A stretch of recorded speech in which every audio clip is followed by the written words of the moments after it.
دین سے اصلاح، دین سے اصلاح، دین سے اصلاح، دین سے بسم اللہ الرحمن الرحیم۔ یا ایھا الانسان ما غرک بربک الکریم، صدق اللہ العظیم۔ سب سے پہلے تو آپ تمام سوشل میڈیا والوں کو السلام علیکم ورحمۃ اللہ وبرکاتہ۔ الحمدللہ الحمدللہ، سوشل میڈیا کے ذریعے دین سے اصلاح کرنے کا ارادہ ہمارے رفقا نے آغاز کر دیا ہے۔ اب آپ کی اور ہماری یہ ذمہ داری ہے کہ دین کا آفاقی پیغام پوری دنیا میں پہنچانا ہے، پوری امت مسلمہ کو پہنچانا ہے۔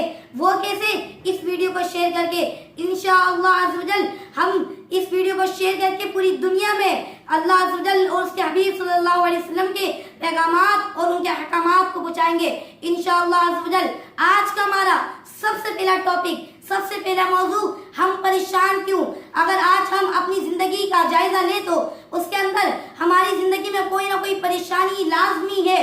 آج مادیت کے دور میں ہر آدمی دنیا کے پیچھے دوڑ رہا ہے، مرد یا عورتیں اور نوجوان بھی اصول دنیا کے پیچھے سرگردہ نظر آتے ہیں، حتیٰ کہ اس کی وجہ سے نماز جیسا فریضہ بھی پس پش ڈال دیا جاتا ہے، جس کی بنا پر آج کا مسلمان چڑچڑا، نفسیاتی اور ذہنی طور پر الجھاؤ کا شکار نظر آتا ہے۔ آج ہم پریشان ہیں تو ان کی وجہ یہ ہے، آج ہم پریشان ہیں تو اس کی وجہ ہم نے قرآن پاک کی تلاوت کرنا چھوڑ دی، آج ہم پریشان ہیں تو اس کی وجہ ہم نے نبی کریم صلی اللہ علیہ وآلہ وسلم کی تعلیمات اور ان کی سنت مبارکہ پر عمل کرنا چھوڑ دیا، آج ہم پریشان ہیں تو اس کی وجہ ہم نے اپنے ماں باپ کی خدمت کرنا چھوڑ دی، آج ہم پریشان ہیں تو اس کی وجہ ہم نے نمازوں کی پابندی چھوڑ دی، آج ہم پریشان ہیں تو اس کی وجہ ہم نے اپنے آپ کو دین سے دور کر لیا ہے، آج ہم پریشان ہیں تو اس کی وجہ ہم نے اپنے مسلمان بھائی سے حسد کرنا شروع کر دی ہے، آج ہم پریشان ہیں تو اس کی وجہ ہم نے دین پر چلنا چھوڑ دیا ہے، جبکہ سکون قلب، اطمینان اور راحت و آرام تو اللہ عز و جل کے احکامات اور جناب مصطفیٰ صلی اللہ علیہ وآلہ وسلم کی سنت مبارکہ پر عمل کر کے ہی ہوگا۔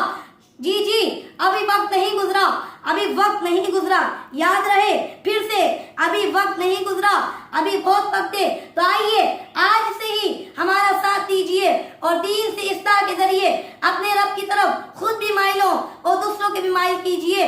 جی اب ہماری پریشانیوں سے نجات کا واحد راستہ اللہ عز و جل اور اس کے پیارے حبیب صلی اللہ علیہ وآلہ وسلم کے دامن اقدس سے وابستہ ہو جائے تو کامیابی ہمارے قدم چومے گی انشاءاللہ عز و جل۔ اللہ پاک سے دعا ہے کہ اللہ پاک اپنے حبیب صلی اللہ علیہ وآلہ وسلم کے صدقے ہماری تمام پریشانیوں کو حل فرما یا ارحم الراحمین۔ ان چھوٹی چھوٹی باتوں کو اپنے سمجھ کر اس پر عمل کر کے دوسروں تک پہنچانے کی توفیق عطا فرما یا ارحم الراحمین۔ دین سے اصلاح، یا اللہ اس کو مزید ترقی عروج عطا فرما، آمین بجاہ نبی امین صلی اللہ علیہ وسلم۔